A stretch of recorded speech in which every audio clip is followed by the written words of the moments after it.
안녕하세요. 결혼한 지 1년 만에 남편하고 헤어진 30대 여성입니다. 한심하게 들리겠지만 어쩌다 보니 신혼 초부터 신우하고 같이 살았어요.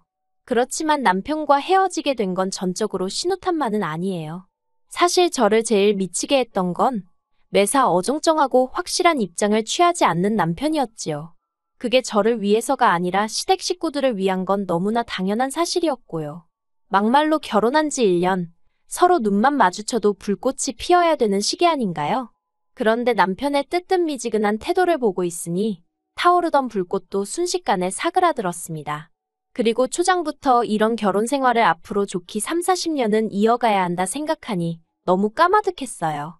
그래서 이혼하자고 했더니 어머님은 저더러 오누이간의 우애를 다 끊어놓는다면서 나갈 거면 난리법석 부리지 말고 조용히 나가랍니다. 제가 누구 좋으라고 조용히 나가나요? 어머님도 신우도 이런 사연 듣는 거 좋아하던데 꼭 이 이야기를 듣고 반성 좀 했으면 좋겠습니다. 아들 인생, 오빠 인생 망친 건 당신들이에요. 남편하고는 사회생활을 하면서 알게 된 사이예요. 일적으로 만난 사이였는데 연인 사이로 발전하게 될 줄은 몰랐지요. 하지만 부지불식간에 서로 마음이 통해서 알고 지낸 지 6개월 만에 진지한 만남을 시작했어요. 그리고 당시 둘 다 이미 홍기가 가득 찬 나이여서 바로 결혼 이야기가 나왔습니다. 그래서 제 나이 34, 남편 나이 36의 부부의 연을 맺게 되었네요. 결혼 당시 남편은 남편대로 저는 저대로 자취를 하고 있었어요. 남편이나 저나 소위 시골이라고 불리는 서울에서 제법 떨어진 지역에서 올라온 사람들이었거든요. 다만 차이가 있다면 남편은 자기 빌라에서 살고 있었고 저는 오피스텔 전세로 살고 있었다는 거지요. 그래서 자연스럽게 남편 빌라에 제가 들어가서 사는 걸로 이야기가 되었어요. 그렇게 된 데에는 어떻게 보면 그렇게 될 수밖에 없던 이유가 있기도 했는데 남편은 그 빌라를 투자 목적으로 샀다고 했습니다. 원래는 아파트를 사고 싶었지만 아파트는 너무 비싸니까 비싼 아파트 단지 근처 빌라라도 사면 시쳇말로 부스럭이라도 주워먹는 식으로 집값이 동반 상승하지 않을까 그런 기대를 했었다대요. 그런데 하늘 높은 줄 모르고 쭉쭉 올라가는 아파트와 달리 남편이 산 빌라는 오히려 가랑비에 옷 젖듯 조금씩 떨어지기 시작했고 게다가 그 빌라가 방 3개에 화장실 2개로 남편 혼자 살기엔 집도 크고 관리비도 부담스럽고 무엇보다 남편 회사에서 멀거든요. 그러니 정작 자기는 회사 근처 고시원에 살면서 그 빌라는 전세를 줬었다는 거예요. 그런데 세입자가 갑자기 사정이 생겼다며 나가겠다고 하니까 새로운 세입자를 구하려고 했지만 그마저도 여의치가 않았고 그래서 어쩔 수 없이 남편이 회사 근처 자취방에서 나와 빌라 생활을 시작하게 된 거지요. 그런데 이제 저랑 결혼까지 하려니까 재산은 다 빌라에 묶여있지. 그러니 나름대로 생각해낸 묘수가 저랑 그 집에서 신혼살림을 시작하는 거였을 거예요.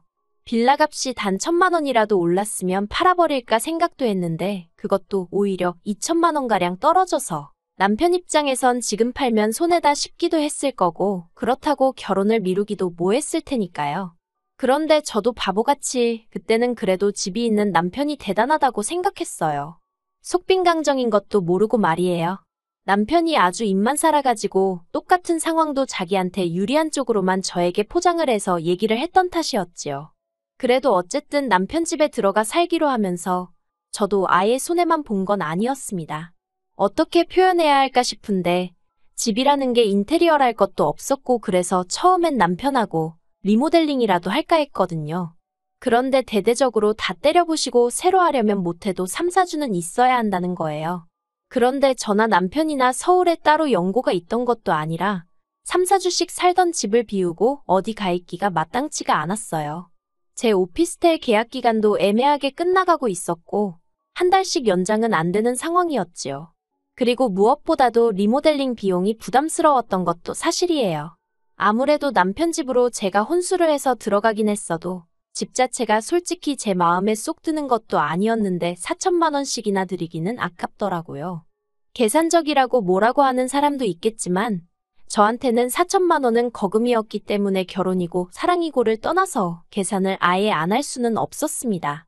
아무튼 그래서 그냥 들어가서 살게 되었어요. 그런데 그렇게 신혼살림을 시작하고 한 달도 채 되지 않았던 시기였어요.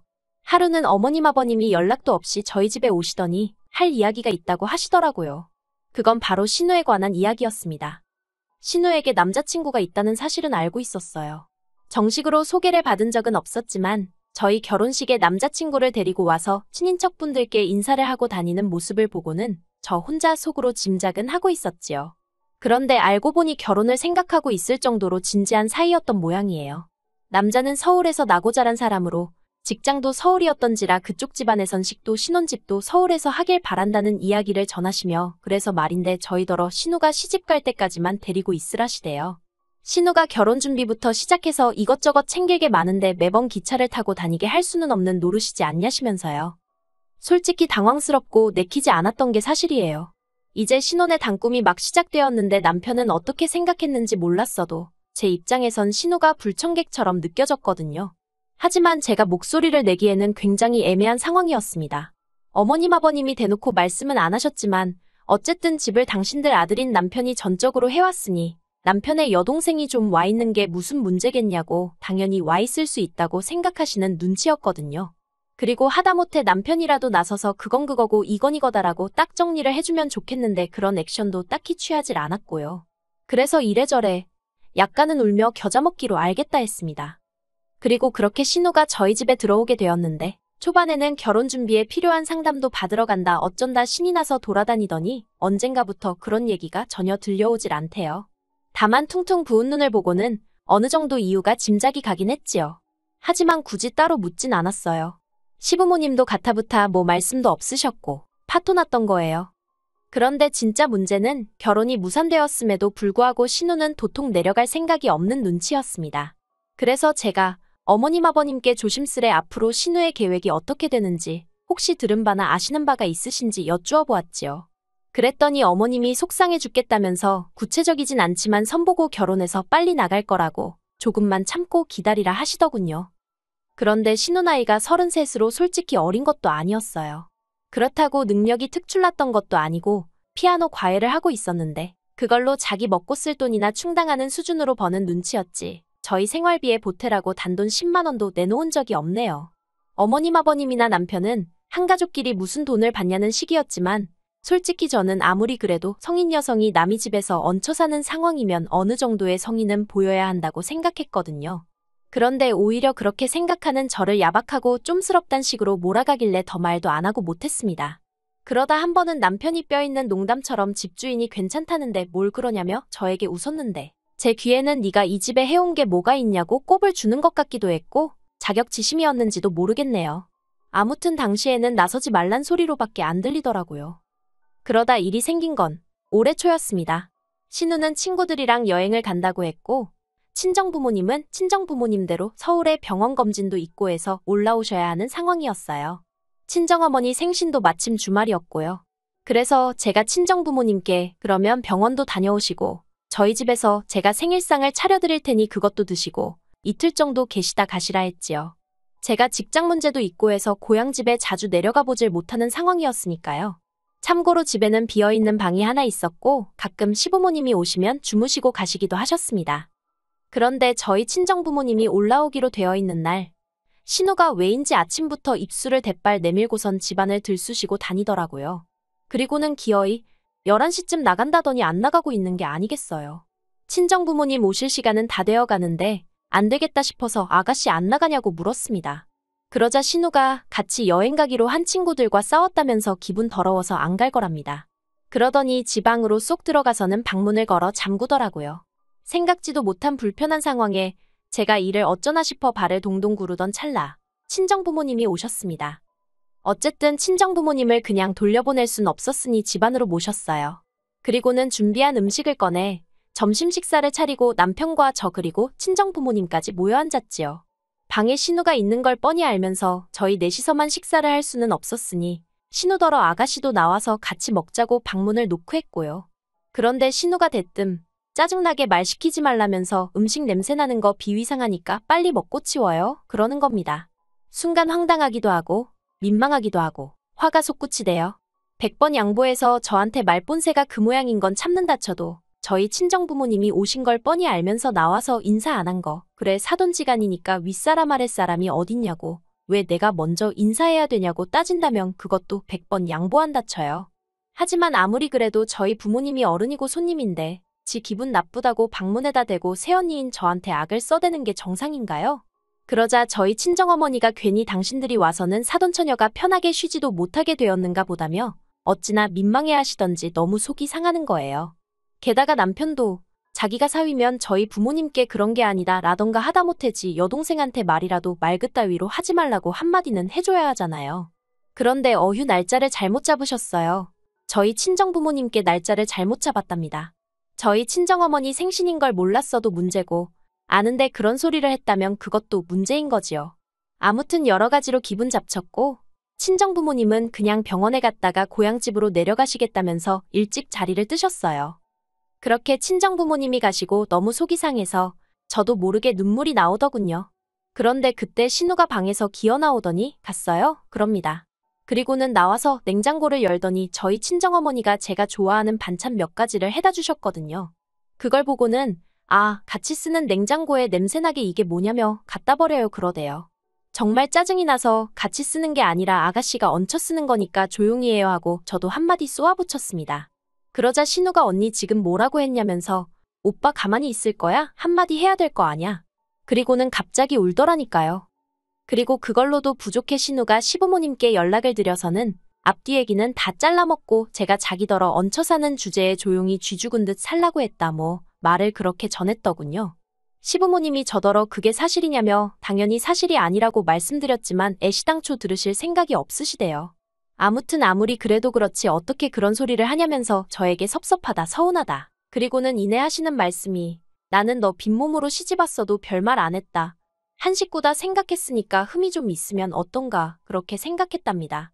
그런데 너는 왜 네 신우를 품어주질 못하냐면서 평생 같이 살라는 것도 아니고 신우 시집 갈 때만 데리고 있으라는 건데 하시며 온의 정이라는 게 다 뭐냐고 너가 기어이 애들 사이를 끊어놓을 셈이냐고 별의별 소리를 다 들었어요. 그래서 제가 어머님 떨어 온의 정이고 나발이고 이러다 부부간 정부터 상하게 생겼다 대꾸했습니다.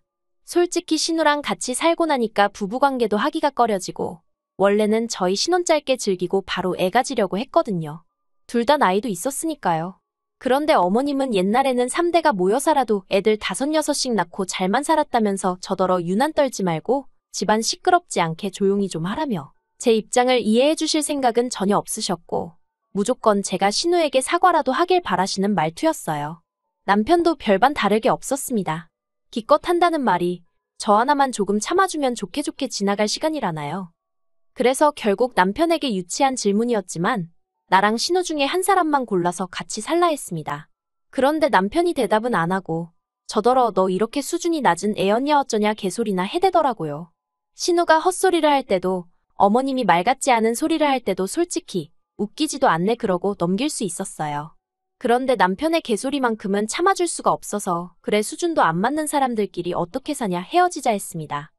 그런데 남편이 저더러 그런 소리 할 거면 네 짐만 챙겨서 나가라대요. 그래서 저도 뒤도 안 돌아보고 제 짐 챙겨서 나왔지요. 솔직히 잡지 않는 남편이 야속하기도 했지만 후련한 마음이 더 컸던 것 같아요. 그리고 여담이지만 혹시나 청약이 될까 싶어서 혼인신고를 안 했기에 남편과 헤어지겠다고 마음먹고 나니까 모든 게 일사천리로 진행이 되는 게 신기할 지경이었네요. 그리고 그렇게 다 끝났다고 생각했는데 그 집에서 나오고 한 달 좀 지났을 때였어요. 신우가 집에 남자를 데리고 들어왔더랍니다. 그래서 졸지에 남편 집에서 신우가 남자친구랑 동거를 시작했다며 남편이 하소연을 한답시고 저한테 전화를 해온 거예요. 그래놓고는 자기 여동생이 이렇게 개차반인 줄 몰랐다면서 저한테 자기가 다 잘못했다고 이번 한 번만 없던 일로 하고 들어와주면 안 되냐입니다. 제가 미쳤냐고 됐다고 그랬어요. 한번 네 잘난 여동생하고 그 비위 맞춰가면서 살아보라고요. 솔직히 신우가 저희랑 살면서 집 청소 한 번 한 적이 없고 설거지 한 번 지 손으로 한 적이 없는데 한 번을 미안해한 적이 없으면서 오히려 시부모님만 믿고 기고만장해 있었거든요. 그런데 신우 남자친구라는 작자는 이걸 다 알기는 아는지 아무튼 뭐하는 사람인지는 몰라도 그런 신우를 받아줄 수 있을지 모르겠네요. 솔직히 저는 금전적으로 손해를 본 건 없지만 남편과 연애까지 포함한 그 시간들을 생각하면 제 인생을 낭비한 것 같아 너무 속상하고 마음이 쓰립니다. 그래도 이렇게 인생을 배웠다 생각하고 더는 미련을 두지 않는 것이 좋겠지요. 친정부모님도 아무리 돈이 있으면 뭐하냐고 사람 같지 않은 것과는 상종하지 않는 게 정신건강에 좋다며 차라리 잘 됐다고 그러세요. 그리고 저는 얼마 전 작은 아파트 하나를 샀습니다. 결혼 전 오피스텔 전세 계약이 끝나고 돌려받은 보증금에 친정 부모님이 약간 도와주시고 대출도 좀 받아서 마련했어요. 남편이랑 살던 집에 비하면 사이즈는 작아도 아주 신식입니다. 그리고 불현듯 그놈의 집구석에 리모델링한다고 돈을 처바르지 않아서 다행이다 싶네요. 그 다 허물어지는 것 같은 빌라도 집이라고 의기양양하던 남편이나 시부모님을 생각하면 가소롭다고 해도 될까요? 아무튼 오늘 이후로 다시는 전 남편이나 그쪽 사람들에 대해서는 아예 생각도 하지 않을 거예요. 그리고 장담컨대 신우는 그 말본새 못 고치면 시집 못 갑니다. 어른이고 윗사람이고 모르는 아나무인에 능력이 있는 것도 아니면서 정신 좀 차리고 살았으면 좋겠네요.